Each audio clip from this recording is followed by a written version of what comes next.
Mateus, capítulo 21.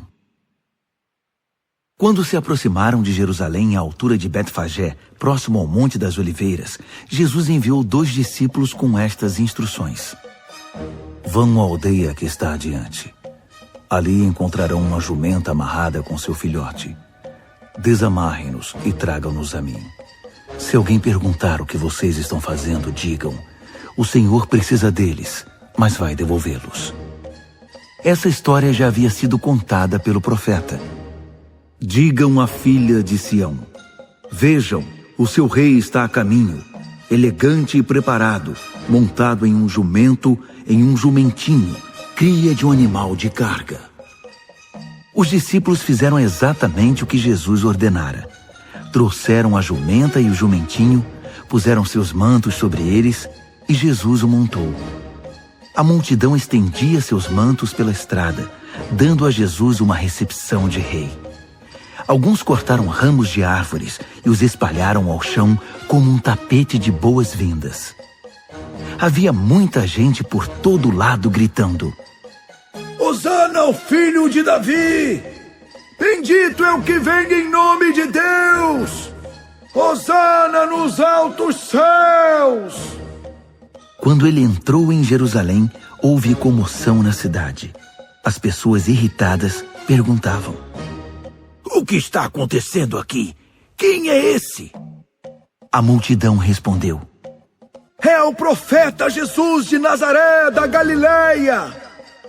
Jesus foi direto ao templo e expulsou todos os que faziam comércio ali.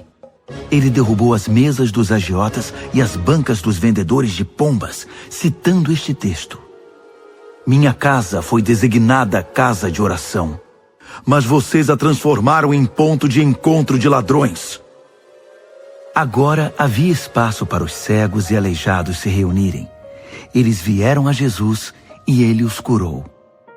Os líderes religiosos, vendo os atos chocantes de Jesus e que as crianças corriam e gritavam pelo templo: Hosana ao filho de Davi! Foram repreendê-lo. Está ouvindo o que essas crianças estão dizendo? Jesus respondeu: sim, eu as ouço. E vocês nunca leram na palavra de Deus? Da boca das crianças e bebês vou preparar um lugar de louvor. Aborrecido, Jesus saiu dali e foi para a cidade de Betânia, onde passou a noite. Cedo, na manhã seguinte, Jesus voltava para a cidade. Ele sentiu fome e, ao avistar uma figueira à beira da estrada, aproximou-se dela para encontrar figos, mas nada encontrou além de folhas. Então disse: nunca mais haja figos nesta árvore. A figueira secou no mesmo instante, completamente. Os discípulos que presenciavam a cena esfregavam os olhos e diziam perplexos: será que vimos isso mesmo? Uma árvore cheia de folhas ficou completamente seca num minuto. Jesus foi direto: sim, e se vocês abraçarem a vida do reino e não duvidarem de Deus, conseguirão fazer não apenas coisas pequenas como fiz a figueira, mas também vencerão grandes obstáculos. Aquela montanha, por exemplo. Basta ordenar: pule no mar, e ela obedecerá. Absolutamente tudo, do pedido menor ao maior que vocês incluírem na oração, será atendido, se vocês de fato confiarem em Deus. Logo depois ele estava de volta no templo ensinando. Então os principais sacerdotes e os líderes do povo exigiram: mostre-nos suas credenciais. Quem deu a você autoridade para falar e agir desse modo? Jesus respondeu: primeiro respondam a uma pergunta. Se a responderem, também responderei a sua. No caso do batismo de João, quem o autorizou? Deus ou os homens? Eles ficaram numa situação difícil e sabiam disso. Confusos, cochichavam entre si. Se dissermos Deus, ele vai perguntar por que não acreditamos nele. Se dissermos os homens, estamos em apuros, porque o povo tinha João na conta de profeta. Decidiram então dar a vitória a Jesus dessa vez. Não sabemos, responderam.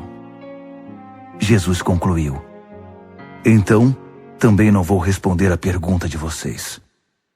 Digam-me o que pensam da minha história. Um homem tinha 2 filhos. Ele se dirigiu ao primeiro e disse: filho, vá trabalhar na minha vinha.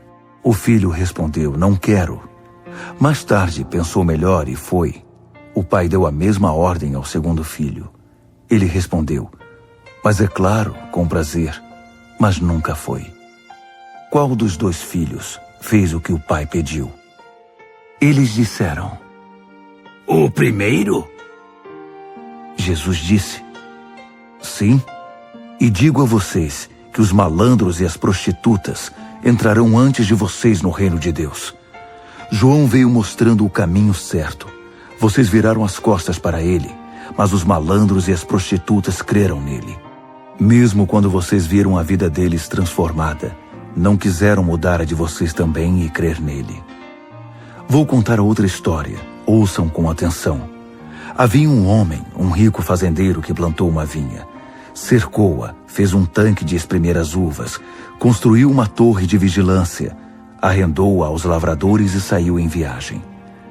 Quando chegou a época da colheita, ele enviou seus empregados para receber sua parte nos lucros.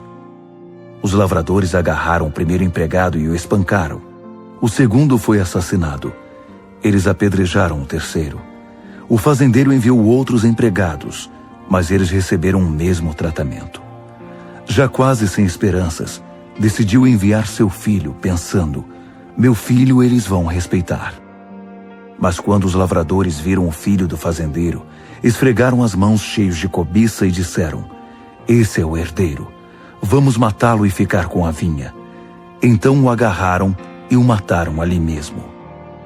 Digam-me, quando o fazendeiro da vinha voltar, o que acham que ele vai fazer com os lavradores? Vai matá-los, vai se livrar dessa gente. Depois arrendará a vinha a outros que irão dividir os lucros com ele quando chegar a hora. Jesus respondeu: e vocês podem confirmar nas Escrituras. A pedra que os pedreiros rejeitaram é agora a principal. Isso é obra de Deus. Nós esfregamos os olhos custando a crer nisso. Assim é com vocês.